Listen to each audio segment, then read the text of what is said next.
What my talk is about a retrospective of a program that I've been lucky to be able to run for the past 6 years.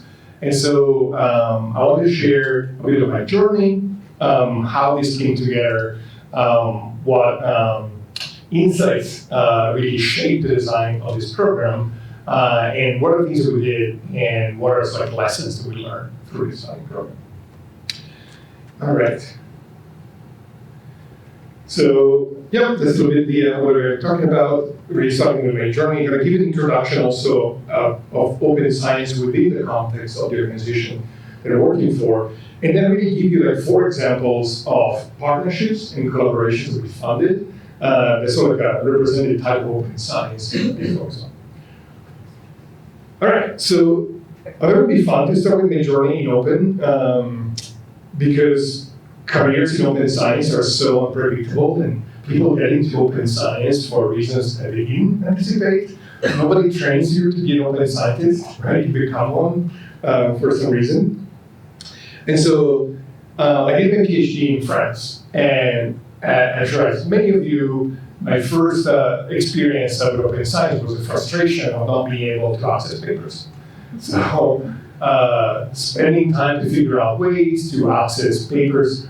Back then, SciHub didn't exist, so it was mostly write to the author and try and see if they send you back the paper. It was a lot of this manual work. And it actually led me to work with my lab to set up one of the first open access repositories in Europe, and a policy basically to make all the output of this lab publicly available through these repositories, so a green open access repository. And that gave me the first experience in the field of open science. And the second piece is that I really, really didn't want to write my PhD thesis. And so I was trying to find excuses not to write, because writing is really hard. And so as a way of procrastinating, I started picking up coding. So I started doing more and more open source development, just as a way of not responding to my PhD supervisor.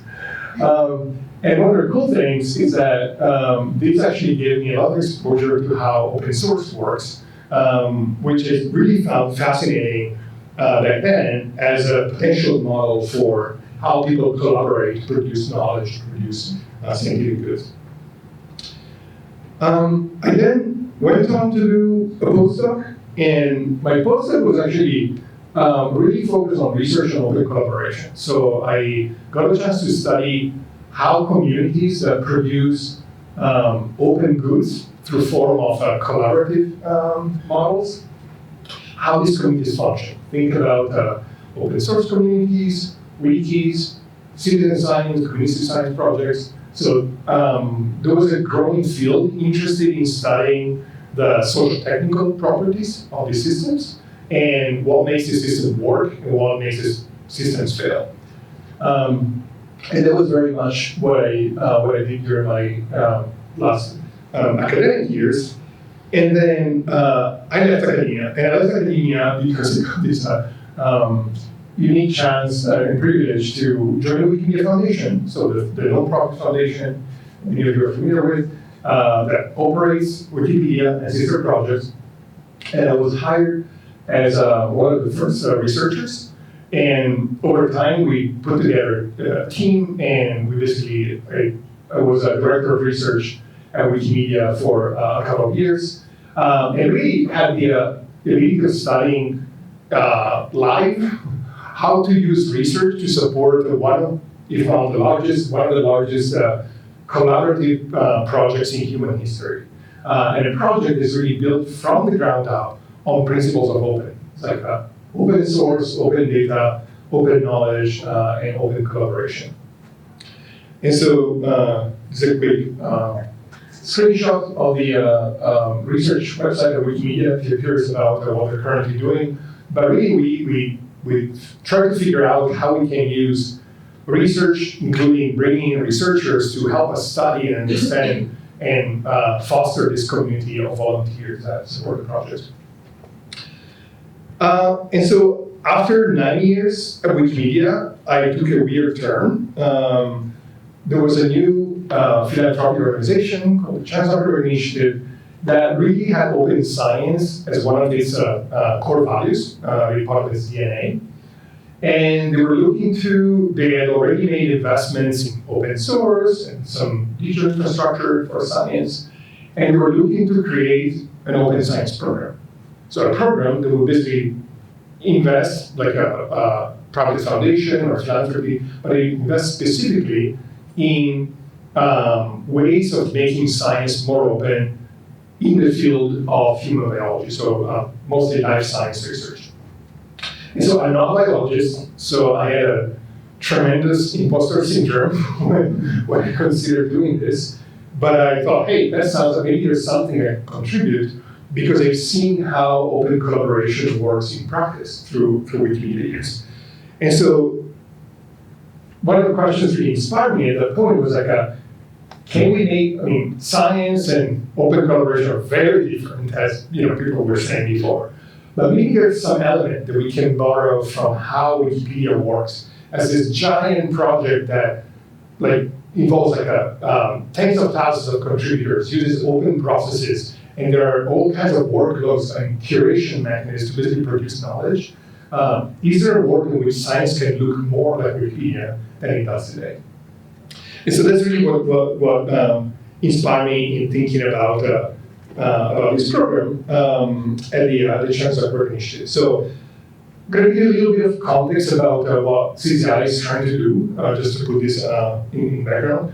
So the mission of CCI is to invest into science technology that would make it possible to cure, prevent, or manage all diseases within a century. It's a bit of an ambitious goal, but also if you think about what happened in the last just 50 years and how many types of diseases that were just incurable, impossible to detect or manage, have become basically manageable through investment in basic research and technology. It is not as crazy as it may sound, but it's still a very ambitious goal. So if that's the 80-year goal, over the next 10 years, CCI is really hoping to invest into advancements in research and technology to be able to characterize human biology at the most atomic level. And that is the level of the human cell.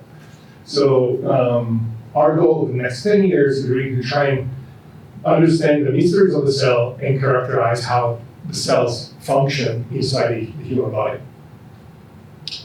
I'm not going to spend too much time on this, but just this year, we announced that our focus over the next 10 years is going to be on what we're calling grand challenges to transform human health.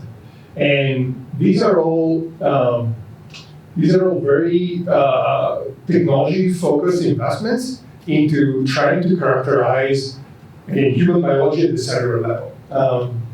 And they basically build on years and years of work that we've done at CCI. These are going to be the big investments that we'll be making over the next couple of years. Now, coming to open science. How do we work at CCI? It's a very unusual type of organization. It is not a traditional funder.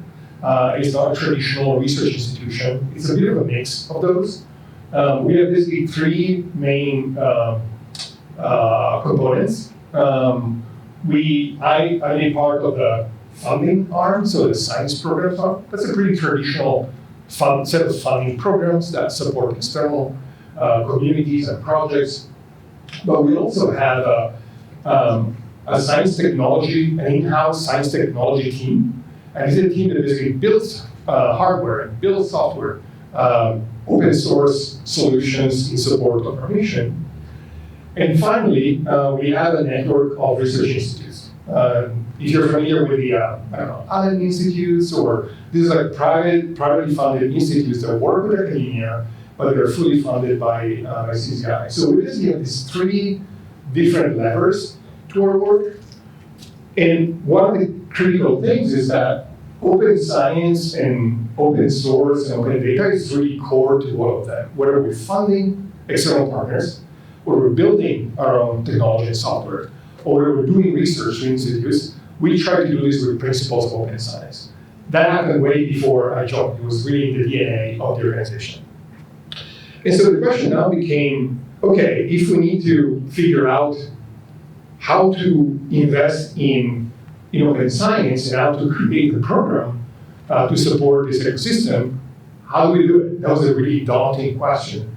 So in 2019, we launched the program and we started figuring out what would be, of all the possible things that one could do to advance open science in support of this mission, what would make more sense? What would have most impact given the mission of the organization? And I'm sure many of you have seen this from the Center of Open Science. We think about open science as something that, in order to produce change at scale, eventually we'll get to the level of policy where we make something required, like all data needs to be open, every result needs to be open access. But to get there, we really need to start from the lower levels, right? We need to make it rewarding and build the right incentives. We need to build communities that embrace these principles. And at the very bottom, really, we need to make sure that doing this is easy and possible. If it's not easy, if it's not possible, and we try and mandate something with policies, it's just not going to work, right? And so in thinking about where to focus the efforts of our work at CCI, we really thought about tackling, is it working? Yes. Tackling the bottom. We're really trying to tackle the bottom layer of this pyramid and think about what can we do to try and make it normatively easy as possible. Okay. And so 2019, we announced this program that has this goal to fund tools, platforms, and organizations that help expand participation and access to the scientific process by making it open and reproducible and helping scientists build on each other's work. And one general consideration here is that open science is often associated with open access for obvious reasons, because, like I said earlier, access to results is a fundamental barrier in science, so critical. At the same time, papers are really the very final product of the scientific process. And really thinking about the Wikimedia model, where like all the processes, all the intermediate outputs, all the data, all the content, the source code is open, like from the get-go. Really thinking about, okay, what can we do to help scientists build on each other's work? To do this, we need to think about the steps that come before publication. We need to do work that's really upstream of publications. In other words, how can we make it possible, easy, and the norm for communities to share code, methods, data, results ahead of publications? So that's very much what inspired the design of the program in the past couple of years. In other words, what tools or platforms we can invest into to enable this kind of upscale open scientific collaboration ahead of publication. All right, and so I want to give you now 4 examples of collaborations and partnerships that really were inspired by these principles. And hopefully you'll see some parallel with how Wikipedia works and what inspired them. And these are investments in open source software for science. Second, open protocols in research sharing. Third, preprints. And 4, training and capacity building for open research. And there's more information on this on the website of the program. All right, starting with open source for science. I don't think I need to explain this, but in the last couple of decades, pretty much all the biggest scientific breakthroughs have been powered by open data and open source technology. Like all the major discoveries have been computational in nature, really have leveraged open source software. And yet, the majority of open source software tools for science, if you're a scientist you use on a daily basis, they're undervalued. They lack funding for maintenance, for growth, for development, for community building, especially after the initial phase where they fund it. It's relatively easy or easier to get funding for a new piece of software through a research-focused funding program, but supporting the needs of the community that's maintaining, growing the software, translating it, adding new features is really, really hard through traditional science mechanisms. So in 2019, given how core open source was to our mission, we launched this program called the Essential Open Source Software for Science, dedicated to supporting these needs. And it's a program that grew a lot since then, and really its goal was really to support like the maintainers of open source as critical to our mission, but also at the same time make sure that these contributions to science became visible, fundable, and recognized. So this is a giant wall that I like to show of all the projects that we funded. So if you're in some area of the computational sciences applied to biology, you will probably recognize some of these names. There are also, it's a mix of like biology-specific libraries as well as like foundational libraries like Jupyter or scikit-learn, matplotlib that probably you use if you're engaging in computational work. And to me, one of the interesting things about this program is like it validated the fact that there's so more than just supporting papers in the final output that we could support through this program. So 100% of these grants produce technical outputs. As you can imagine, we're supporting open source projects. They invest into new features, technical debt, et cetera, et cetera. But also a very large fraction, these are like the types of outputs reported by the grantees. A very large fraction of these outputs were related to things that, in a very Wikipedia style, are not related to doing better research, but providing the tools that enable scientists using these tools to work better with these tools. So community building, documentation, training, et cetera, et cetera. So this sort of validated the initial thesis. And of course, there are some impacts that these grants produce. They're also directly related to the science. These are just 4 examples of types of impact stories coming from those investments. Related to scaling a tool that was used in the context of a pandemic for processing thousands and thousands of genomes as they were coming in, to adding public cloud infrastructure for a very popular bioinformatics workflow manager, to, for example, having full translations, including Portuguese, for one of the most used libraries in scientific computing, NumPy, and including a range of maintainers outside of the global north. These are just a few highlights, but we published, if you have an appetite for this, an 85-page report with all the things we've learned just about these investments in scientific open source and why this is really critical to science and historically has been underfunded and unsupported. All right, second vignette and story, open protocols and resources. One of the first problems that folks interested in reproducibility encounter is that the idea of reproducing a full experimental protocol or method from a paper is impossible.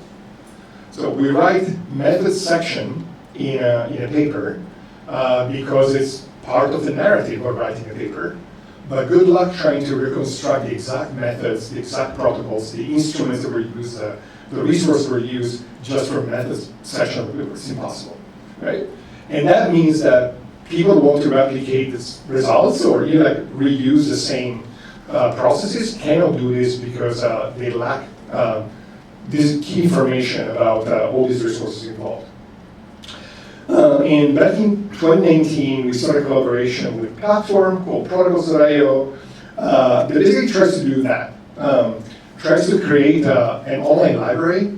We talked about a Wikipedia of methods back then that really allows you to share the recipes for protocols that are used in experimental research.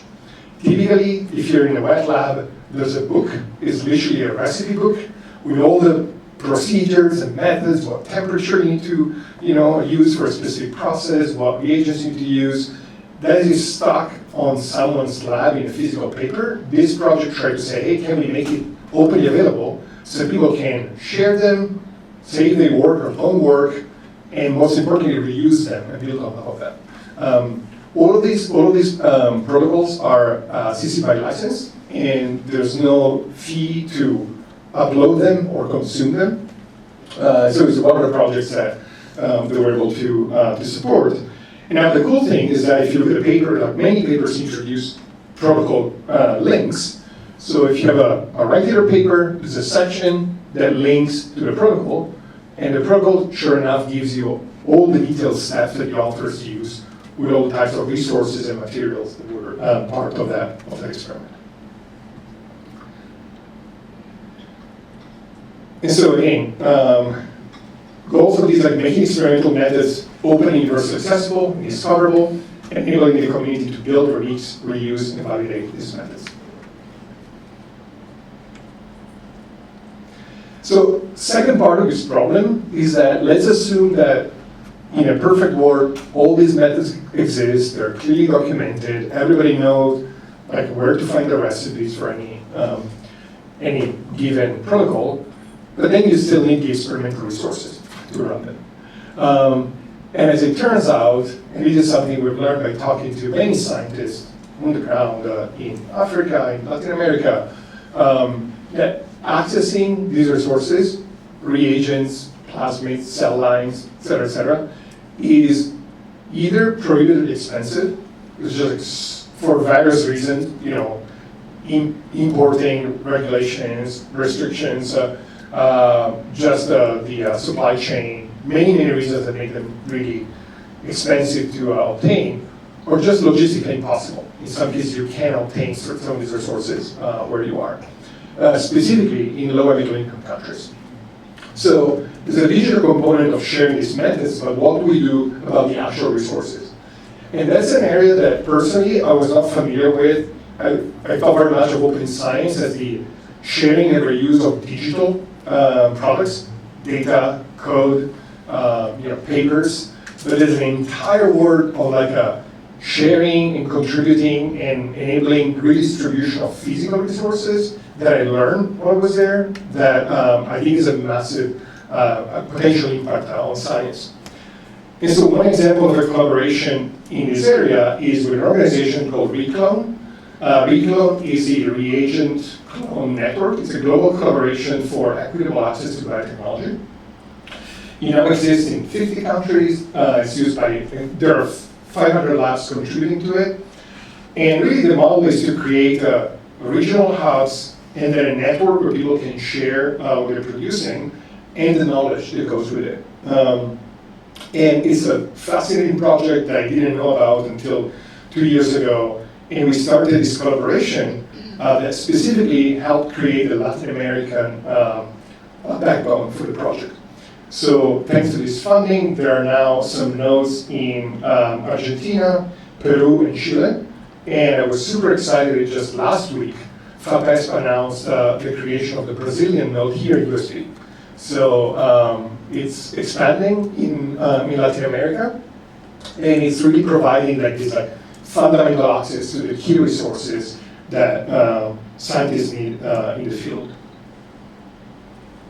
So again, making reagent bio-resource sharing possible at a local and regional level, and also provide the training to researchers and to institutions on how to make this reagent production and distribution possible. All right, third use case and third story, preprints. How many of you are familiar with preprints? Just a quick show of hands. Yes? Okay, great. Okay. So probably all of this is going to sound obvious to many of you, but as we know, traditional journal publication models create barriers, whether it's on the consumption or the production side. Traditionally, journals have charged researchers for accessing papers through paywalls and subscriptions, often making it possible for specific groups and scientists in under-resourced institutions or low-middle-income countries to access scholarship, or conversely, publication fees. So making it really, really hard. We want to do open access, but then you have to pay for open access. And so making it possible for scientists to contribute to the body of knowledge. So there's this fundamental gatekeeping problem with the traditional publication model, but it's also, quite honestly, the problem that if you think about a typical delay between a study that's ready for public consumption and its actual availability in a peer-reviewed journal, the delay between these two stages can be enormous. In some cases, it can be multiple years. And to add to that, as we know, peer review typically involves a set of 3 to 5 anonymous reviewers, or peers, review the paper anonymously, and then give it a big stamp saying, yes, this is peer reviewed. We don't know if these are the most qualified people to peer review that manuscript. We don't know what process went into the peer review, because by and large, this process is opaque. It's not open. And what can we do to basically enable not 3 unnamed individuals, but the entire community to review early on results and basically vet them and poke holes in these results and see if they're robust or they need to be rediscussed. So that's pretty much the problem that we try to tackle with our investments in preprints. And preprints are not a new thing. It turns out in the 80s, before the internet, it was literally this thing that was shared in print, as the name preprint, where people were discussing new work that was being produced so that people could know in advance what was coming. There was even a pilot by the NIH to launch a preprint server. That was too early, so it never worked. It failed. They solved it. But the idea is actually quite old. And then, of course, as probably many of you know, arXiv became a very prominent, the most prominent and the earliest internet-based repository of preprints, primarily serving fields like mathematics, physics, astronomy, and then expanding to other areas. Computational biology is one that's recently they started supporting. And then in 2013, bioRxiv was created to serve specifically the life sciences. Now, there's something specific about the life sciences that made the problem particularly compelling. If you think about the urgency of getting results out in the open so that people can act on them, pandemics and infectious outbreaks are probably the best example where you want to have the best science available to clinicians and public health officers as soon as possible. And we've had some good examples in the past of endemic outbreaks or pandemics where governments and funders decided, yes, we need to invest in open, make everything publicly available. Now what happened, this is a great study from 2018 that looked retrospectively at what happened with the context, the Ebola and Zika endemics, outbreaks, and it looked at the history of declarations and preprint statements to make the results available. And what they found, it's a fascinating article, but they found is basically less than 5% of the relevant journal articles being made available despite these mandates prior to formal publication. So basically, by the time the journal publication became available, the problem was already over. It was way too late. And so this is like a big failure, collective failure of funders and institutions. And then something happened. Something happened where it was a weird combination of timing, a combination of funders having learned from the past, combination of technology as well. It was very different, in 2020 compared to what happened before. But really, the COVID pandemic created for the first time the opportunity to do things in the open. And if you were on Twitter at that point, you will see people saying, there are now 313 results on coronavirus. Let's review them all. There were rally to get the scientific community to participate. And that started producing really this notion of rapid, community-driven evaluation and review of science at the pace of science, not at the pace of a journal article peer review. And that was transformative, I think, for many of us in open science. It was like some unprecedented case of how the community can organize. And really started, it's a model that started like highlighting the benefits of this alternative to journals, which, by the way, is not meant to replace journals, but to complement journals, by providing fast, fair, and free sharing of results within days of submission, making papers freely accessible, both contributing and consuming papers long before they publish in journals, make them discoverable and citable, leverage community feedback, and enable early collaboration. Again, this is not the exact equivalent of how Wikimedia works, but it's getting a few steps closer to that notion of continuous iterative creation of content, curation of content that happens in Wikipedia.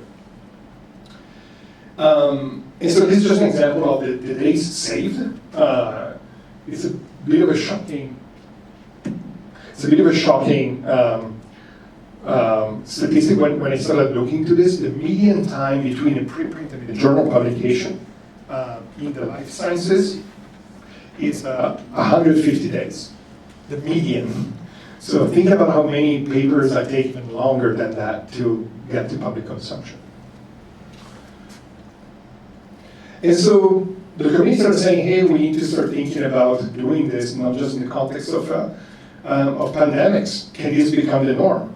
And bioarchive and archive have become now like a very prominently used. We're not yet at a stage where like there's a universal preprints for every paper that goes out in these fields, but they've been growing significantly to get to a point that's a very significant and global share of preprints, both in the life sciences and the clinical and health sciences.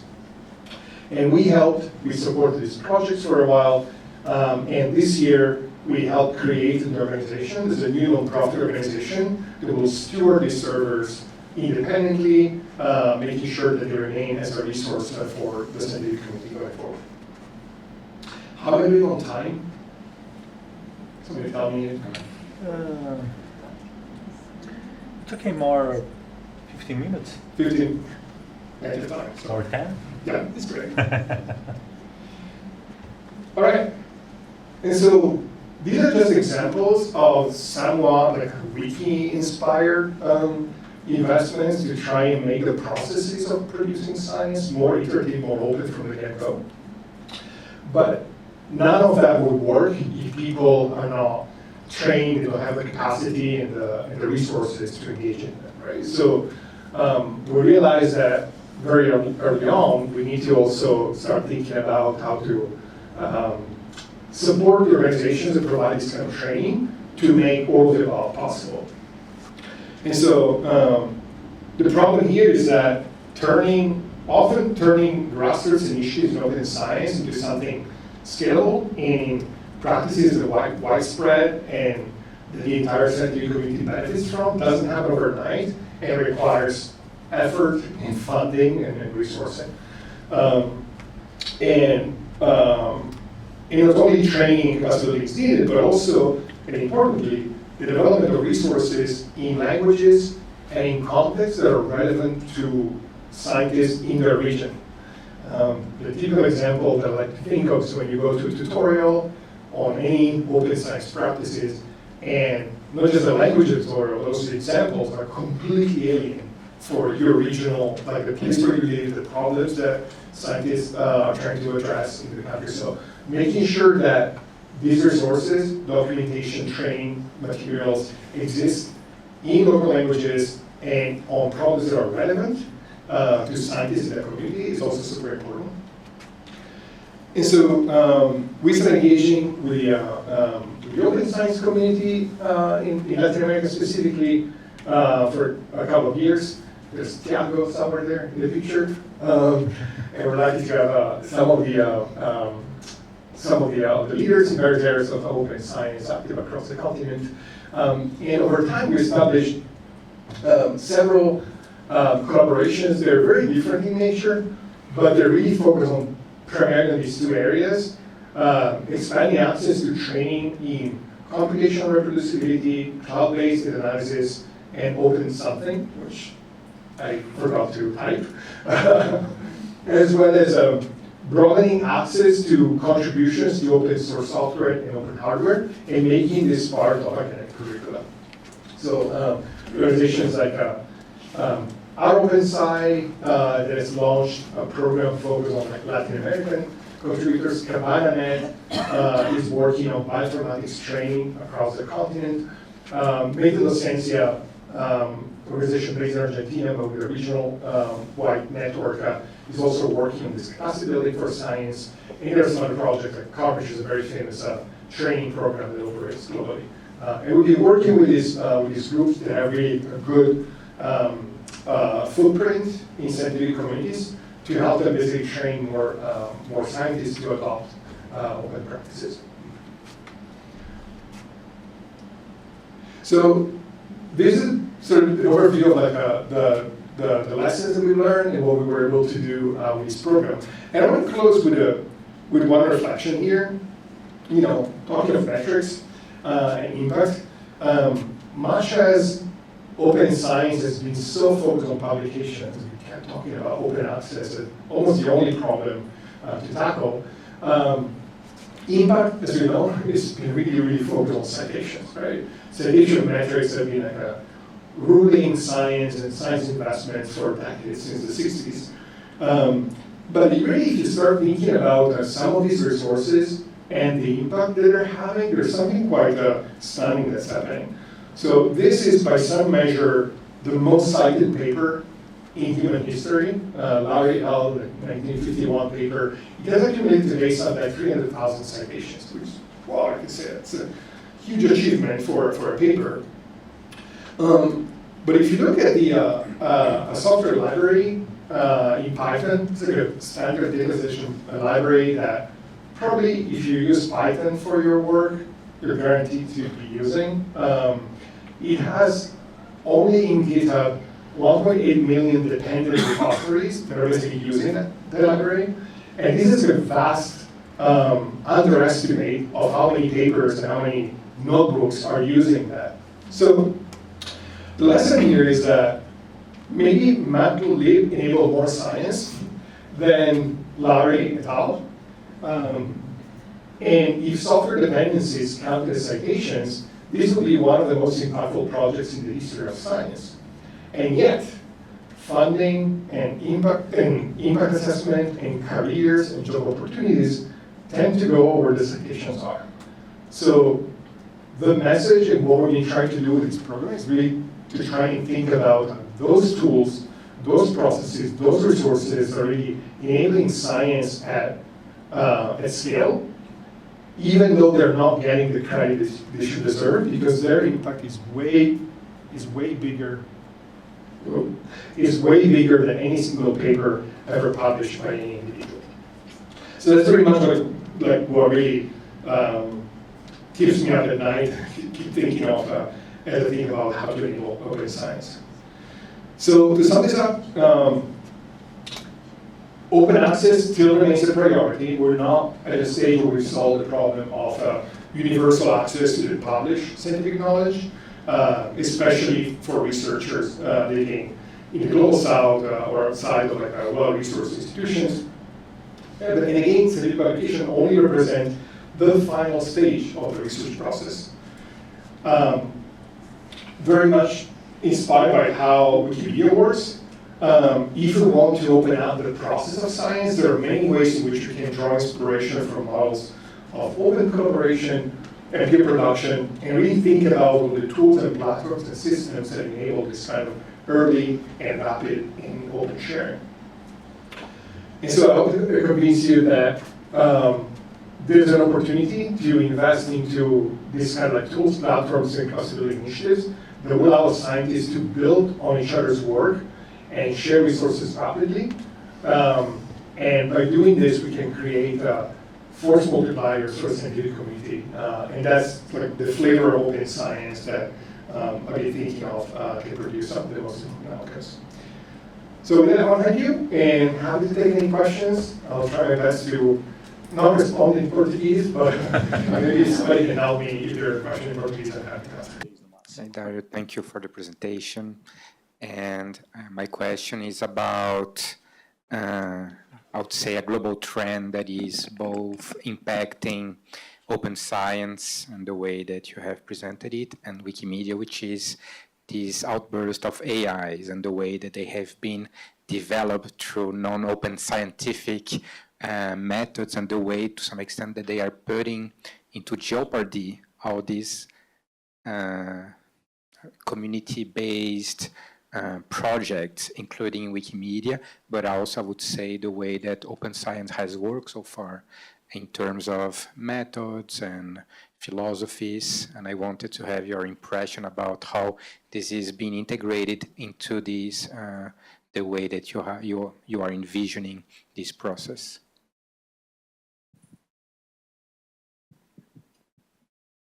Yeah, you should buy me a drink. And I can speak about this forever.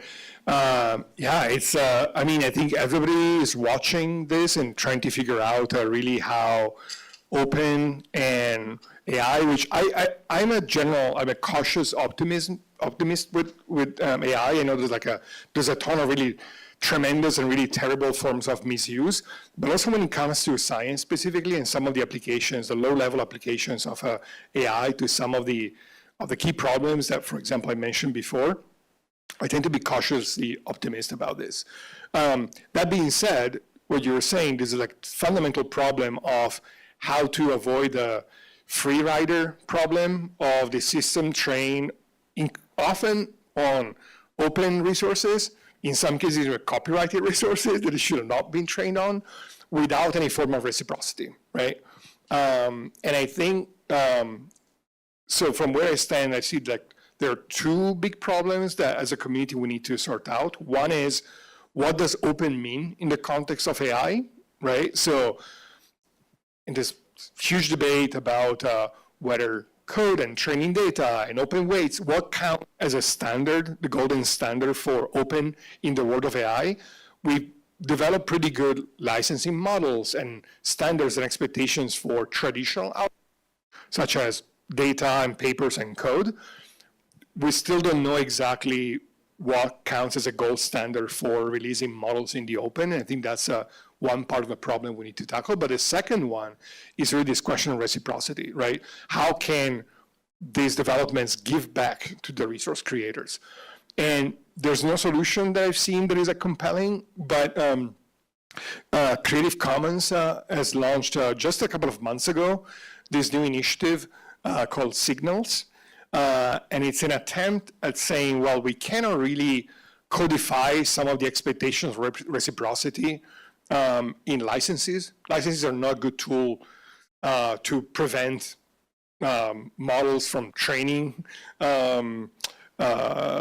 algorithms using open resources. But we can develop new tools to basically set expectations about, for example, attribution or financial reciprocity. Like if you train this model and you didn't create the data or the images or whatever you're trained on, then you're expected to contribute back financially to the creators. And so Creative Commons is developing an initial framework parallel to the licenses to try and think about how to curb this problem of the free riding of AI built on open resources. So I haven't seen any final answer or solution yet. It's an enormous problem, but one for which there's some interesting developments and frameworks are being developed.